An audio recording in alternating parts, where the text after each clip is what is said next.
So welcome to the psychology session. My name is Shaan Shahabuddin, and I'll be going over what psychology is and why I think it's one of the coolest fields. Hopefully, at the end of this session, I'll convince y'all to take at least one psychology class to learn a little bit more about this field. And I know there's supposed to be a way to do closed captions, but I think we can't because it's just a breakout room. Okay, so if I go too fast or something, just let me know. As I mentioned, you can just unmute and ask a question. You can type it in the chat function, or you can click on reactions and do raise hand, and I can call you. I can call on you that way. And by the way, so again, thank you all for attending. I really appreciate anyone who wants to have more of an interest in the field of psychology. All right, and I'm going to try to make this interactive and fun. So first, I'm going to start with something boring, which is the definition of psychology. There's several definitions, but one I like is the scientific study of the mind, mental processes, and behavior, right? Which is researchers study what makes us human, what makes us think and act the way that we do. All right, so that's it for the boring part. Now, to kind of put into perspective on what do I mean by this, right? I want to do an activity, and you may have seen this before, but I want y'all to say the color, not the word. And I want all of us to say it at the same time, and I want us to do it kind of quickly, right?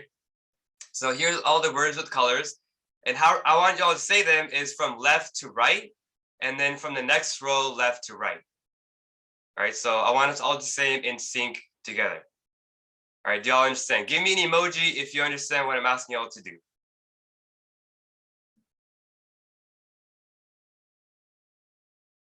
All right, I see two emojis. Is everyone else ready? If you're ready, give me an emoji so you can start.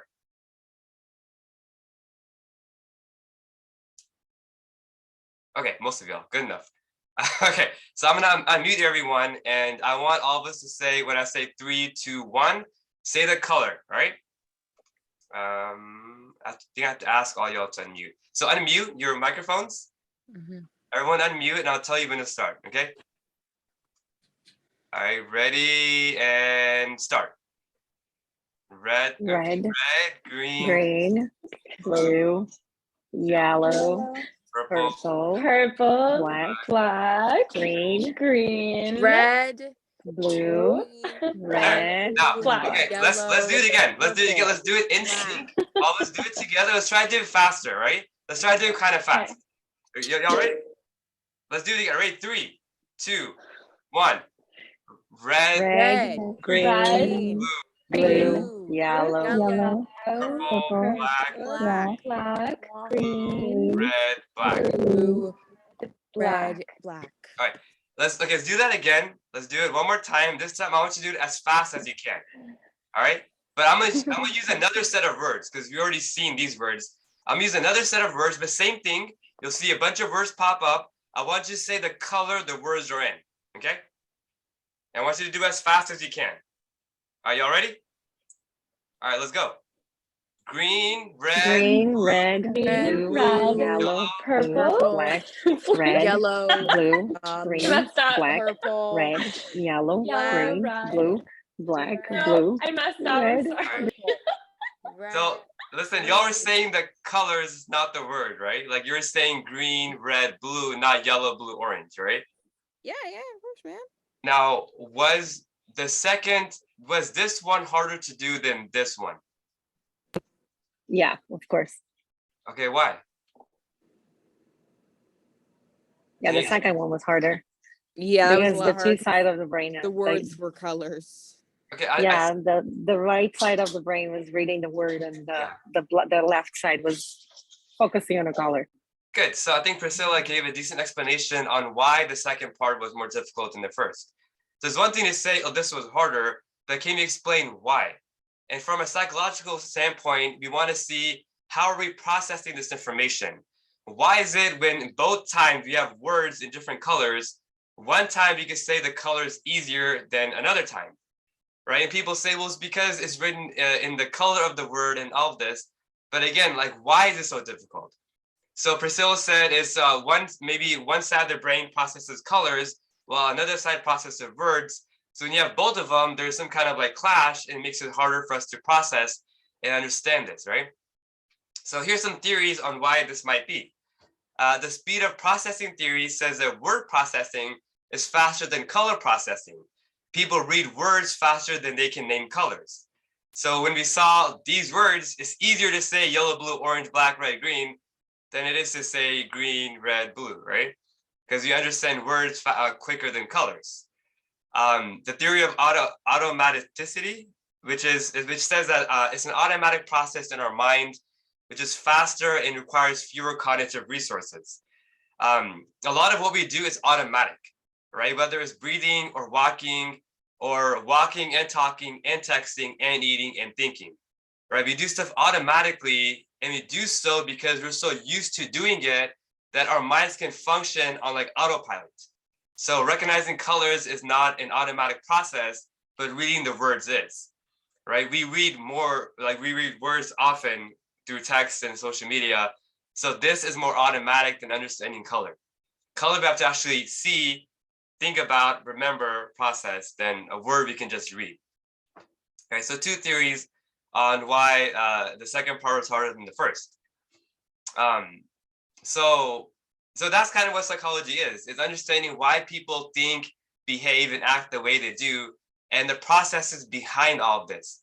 Can we explain it by data, experiments, and theories?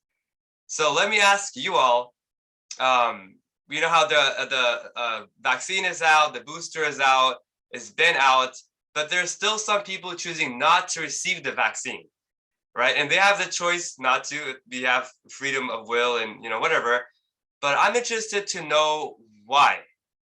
Like, why is it, if we know there is a worldwide pandemic that's leading to deaths of millions of people, and there is a vaccine that is free? This is one of the first government, right, free medicines are given out to everyone.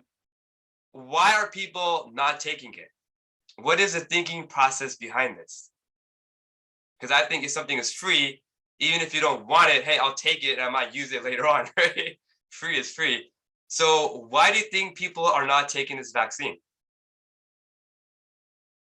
And don't say, oh, because they're stupid or, you know, they're narrow-minded. Like, there has to be some reasons as to why people aren't taking this vaccine. What do y'all think? Paranoia. Right? Paranoia of what? Because society has taught them in some way or another to fear the unknown and to fear being controlled by the government, and they, for some reason, they think that by getting a simple shot, they'll get like government nanobites in them or something. I don't know. Sure. No, good. So mistrust of the government and of authority figures in general, and maybe of a higher system that implements such a policy, right? Sue said to rebel against authority. Other reasons for why people may not believe in or are not getting the vaccine.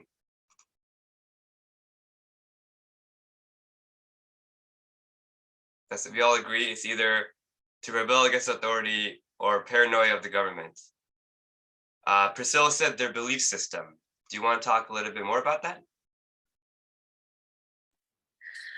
Oh, that conversation could take very long. Okay. So maybe people may not believe in vaccines, may not believe in medicine.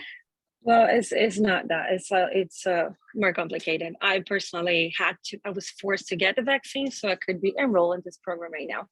And I didn't want to be like a Winnipeg. And this government specifically, if I was given the choice of choose the vaccine that I really wanted, I would be gladly taking it. But no, I was forced to choose from the ones that this beautiful government chose for me. And that's the reason why most people that haven't taken yet, because they were not necessarily being given the choice. They are forcibly given to take. And that's a belief system anyway. No, good. There's a lot of research on a freedom of choice, and people are forced to do something, they rebel, but if they have a choice, and even the illusion of choice. If you tell a child, do you want like the grape baby food or the, you know, apple baby food, the illusion of having a choice can lead people to be more satisfied with the choice they make. Like, do you want to clean your room or do you want to clean the garage, right? Either way, you as a parent are winning, but the child thinks, well, I have a choice. And in doing so, there'll probably be more, you know, like I'm cleaning the room with more heart because I chose to do this, therefore I must like cleaning the room.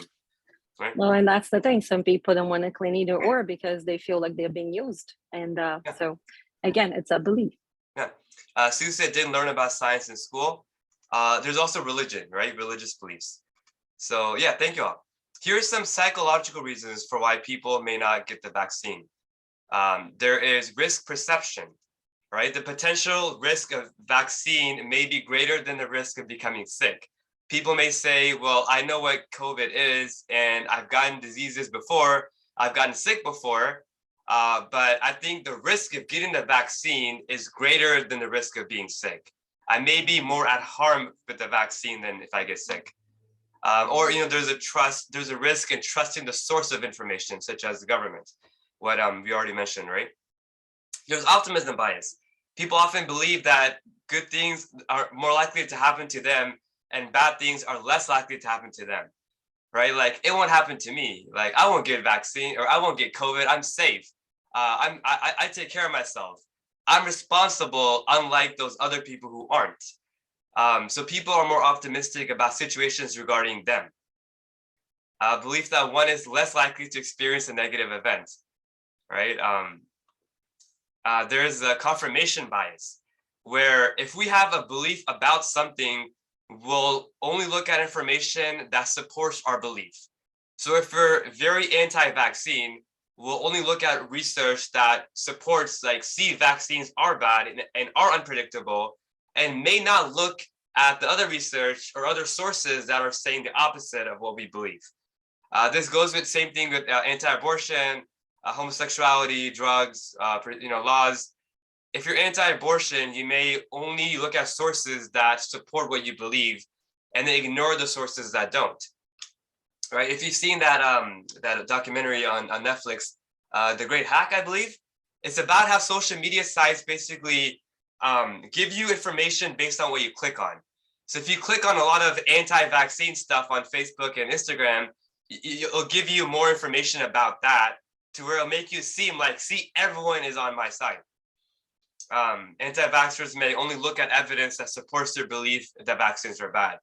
Again, I'm not saying they're good or bad. I'm just saying here is how people who may not believe in the vaccine, reasons for that. Another one being conformity. We're more likely to conform to a set of norms or beliefs if a larger group is doing so. I'm from Texas. So here in Washington, in Seattle, when I go out, everyone's wearing a mask and that's normal. If I'm not wearing one, everyone's looking at me like, what's wrong with you? When I go back to Houston, I'm the only one wearing a mask. And when they look at me wearing a mask, they're like, what's wrong with you? So even though we try for it to not affect us, our surroundings and the norms of society can influence what we believe and how we act, right? So all these are examples of psychology and research done in the field to find out more about how we think. If you decide to take an intro to psych class, what you'll learn about is every week we'll cover a different perspective of psychology. Like, here's a biological perspective. Here's the social psych perspective. Here's a perspective from the mental health side, from the cognitive side. So at the end of the course, you'll learn a little bit about several different ways to look at a situation. Right? We also talk about stereotypes, assumptions, and prejudice. And one stereotype people have about a psychologist is, if you're studying psychology, then of course, the only thing you can do is be a therapist. What else is there? Or if you're getting a bachelor's of psychology, you can't get a job, right? The only way to get a job is if you get a master's or higher. Again, assumptions about what people think of the field. Besides mental health and therapy, psychology is divided into several different subfields, right? All of these you can earn a graduate degree in. When you get your bachelor's in psych, you basically take a class on behaviorism. You take a class on cognitive psych. So when you have your bachelor's, you learn a little bit about all of these subfields, but not enough about one to be like an expert or to be called a psychologist, which is, therefore, if you want to actually be a therapist or know intensively about a specific field, you go to graduate school and study that field, individually. Besides counseling, what other industries do psychologists work in? What do y'all think? where else do people with a degree in psychology work besides in the counseling field? Yeah, I'm in right. schools Social as work. like a child psychologist. Yeah. Sorry. Yeah, sure. Good. Beezus? Social work. Yeah, good. Social work in schools as educational psychologists, as counselors. Where else?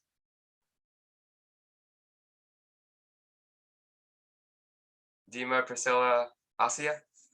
Anything? Human resources. Yes. It's also related to behavior, and that includes by choosing, the candidate or also training them. Yeah, good. Deborah said research. Yeah, so actually, all of these fields, right? Designing video games, sports, engineering, medicine, government, film, things you may not even have thought about, like, as a field of where psychologists work.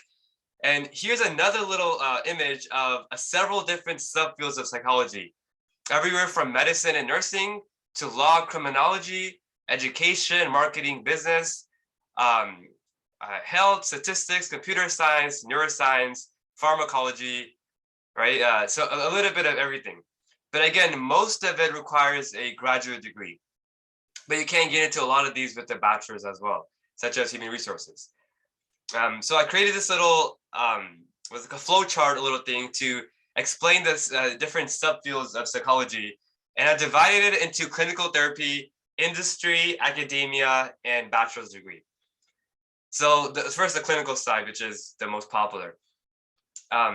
So there's different kinds of clinical psych. Counselors are kind of in the middle.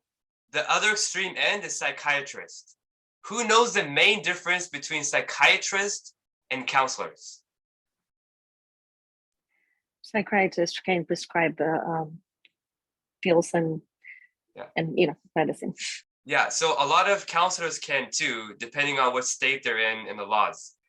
But there's another huge difference between counseling and psychiatry. Yeah, Beezus? Oh, being a psychologist is being like a talk therapist, whereas being a psychiatrist is like being a medical doctor. Yeah. Or who specializes in like mental ailments. Yeah, exactly. So what a lot of people don't realize is to be a psychiatrist, you go to medical school, the same school as surgeons and podiatrists and pediatricians. To be a psychologist, you go to graduate school and earn a PhD or master's. So on the left side, it's a lot more biologically focused. You come in, you tell me you have depression. I tell you that there's a chemical imbalance between certain neurotransmitters. I give you medication that balances out the chemicals in your brain. So very, like medicine based. On the extreme other end, there's research where I don't really deal with patients or talk to them. I just do research about what makes people happy. Let me do experiment where I give people chocolate, another group candy, or I see what makes them happier. In the middle, you have more applied. So applied is kind of they can prescribe medicine, they could do research, but also they talk about issues that are more related to like stress. I moved to a new city. I got in or out of a new relationship. I'm starting college for the first time, right? Things that don't really require a mental like disorder or medication, but just someone to help you understand what's going on.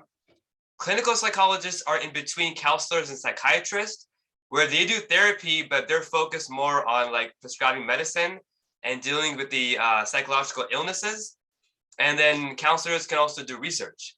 So you have the applied side of counseling, where it's just therapy on non-clinical issues. Then there's counseling research, and the researchers at the very other end. And the psychiatrist that is more science and biology focused, right? And I mentioned, right, for psychiatry, you get your bachelor's, you do medical school for 4 years, and then you do residency for 4 years, and then you can work as a psychiatrist. So that's 12 years of school, right? For psychology, 4-year bachelor's, a grad school could be 4 to 7 years for a PhD, and then 1 to 2 years for residency, where you shadow a therapist and you work with someone before you're free to do it on your own. Right now, if you want to be a therapist, you don't have to go all the way to do a PhD and spend like 10 years in school. The very minimum to be a therapist is just a master's degree. So after your 4-year bachelor's, You do a master's for 2 years. Then you have supervision hours or residency hours or shadowing. And then you have to pass a licensure exam to be an LPC, a licensed professional counselor. All right. What I recently found out was you could also do your 2 years of grad school, a master's in social work, and still do therapy like that. But with the master's of social work, the clients you'll have and where you'll work will be different than if you have an LPC. Right. So if people say, oh, if you want to be a therapist, you have to do a PhD, the minimum is really just a master's, which is just 2 years after your bachelor's. Okay. Industry, if you do a master's in industrial organizational psychology, if you do this, then you can start off so you can start off as a consultant for company making like $80,000 to $90,000 starting off, right? You can work as a human factor psychologist where you work with engineers to design products that humans use, such as ergonomically designed chairs and keyboards and controllers, right, that are comfortable and that like produce less strain. You can work as a user experience user researcher, UX UR. If you realize if you have apps and you realize every few months the app is updated and the icons change, things move around, the button is here now, right? All of that is a job of UX UR, who are people who design apps and websites with the user in mind. Like if the customer is going to use this app, then I want to design it to where it's easy for them to understand it and to find things. Oftentimes now people use their phone with one hand. So they have certain icons that are very large so you can press them with just one thumb instead of having to, move your hand around too much. So this is what I mean where psychology is involved in apps, computers, and video games. With a master's in psychology, you can teach at the college level. If you want to teach at the high school level, all you need is a bachelor's degree in psych, and I think maybe some hours or some exam you pass to be able to be certified to teach at a high school. So if teaching is your passion at the high school level, what you really need is a bachelor's. If you really want to just teach at the community college level or like the first 2 years of undergrad, then you can do that with the master's. And with just a bachelor's degree, so when people say, you can't get a job with just a bachelor's in psychology, I think what they mean is it's hard to get a job in a psychology field with just a bachelor's. Because with a bachelor's in psych, you can work in all these different fields, right? Someone mentioned human resources. All these fields, the minimum requirement is a bachelor's degree in almost any field, but preferably something in the social sciences, like psychology. Even if you want to be a school counselor or an academic advisor at college where you help students choose their major and tell them what classes to pick, they prefer people to have an undergrad in psychology, right? And why in psychology instead of some other field? These are the skills you gain as a psychology major, right? Everyone's required to take a statistics class before they graduate. They have to take a research methods class where they have to write like a research paper on a study. They have to learn about experiments, independent, dependent variables. And oftentimes, based on what university you transfer to, a lot of times before you graduate, you may be required to do a senior thesis. So again, as a psych major, you're trained to think in a very like research-oriented way and ask specific questions. So if someone says, my friend Muhammad is mean, right? It'll make you question like, wait, is he really mean or is he mean to you? Is he mean in certain situations, around certain people, during certain times of the month? Right? Is he mean to people who are not like him? So it's more complex than this is who my friend Muhammad is. You learn to ask critical questions, right? And we offer several different psychology classes at our 3 colleges. All of them offer like introduction to psych and social psych, but these classes highlighted are specific to that campus specifically. So I believe North Seattle is the only campus to offer statistics. South Seattle is the only one that offers a class on the psychology of addiction. And Seattle Central is the only college that offers psychology of African Americans and psychology of racism.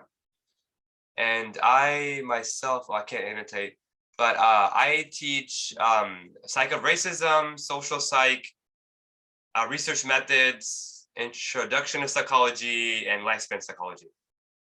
Right, so each instructor teaches a different set of classes based on their interest and area of expertise. Right. Most students in Seattle want to transfer to University of Washington. And so my advice is if you come into our college system, talk to an advisor like soon and try to have an idea of what school you might want to transfer to. Because the requirements to get in as a psych major at UW might be different than at Eastern Washington University or Washington State, right? So for UW, what they require is they want everyone to have taken intro to psych, physio psych, which is like biological psych, and research methods. And you have to receive a 2.0 in these classes. And any other psych class you take, whether it's psych of addiction, psych of racism, it will be counted as an elective, and it may not count towards your psych classes at UW, right? Because they want you to take, the upper level classes with them. And along with these, you need your general education requirements, which again, for a student wanting to come into UW as psych might be different than a student wanting to come into UW as engineering or something. Basically, your prereqs, your English, your basics, whatever. English, algebra, anthro, bio, logic, history, and sciences and all of that. But again, to speak to your advisors soon so they can tell you, lay out the whole 2-year plan of classes you should take. Right? And then check in with the advisor every quarter or every year. So, make sure, hey, this is what I took. Is this still right? Is this what I need? I just want to, make sure. And also contact the school you want to transfer to and ask them as well. Our Seattle Central advisors may not know the best about transferring to UW because, they work with students who want to transfer to several different schools. So speak with them, but also speak with a UW psych advisor to make sure, the correct class is transferring. Yeah, so that was actually my presentation, but I will open it up for questions now. Yeah. I was just gonna ask you to slow down, but you're already finished. Oh, I'm sorry. It's okay. Anything I should go back on? Maybe like 2 slides. Yeah, sure. Yeah, my bad. I can talk fast. This one? Yes, thank you. Yeah. Sure. Does anyone else have any questions? So I see Priscilla said, in my country, psychologists can't prescribe. Yeah, it all depends on the state and the laws of that state. So in California, people with a master's in psychology and an LPC might be able to prescribe certain medications, but in Texas, they may not be able to. Yeah. Oh, Sue, you're welcome. I hope you liked it. Yeah, and Raina, I'll go back to another slide too. I think you said this one maybe. Yeah.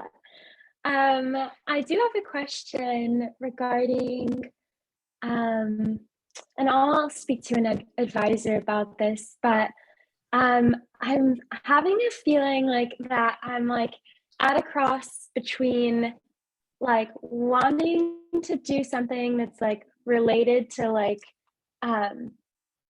to behavioral health with children.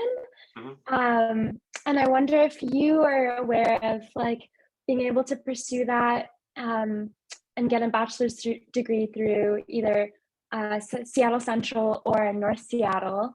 And then I guess transferring to another, university or a place that might, hone in on that specifically. Yeah, sure. Oh yeah, Priscilla, thank you for attending. And Deborah, I see your hand raised. I'll call on you in just 1 second. If you go to bachelor's degrees at Seattle Central, this is just at Central, but we offer 5 bachelor's degrees.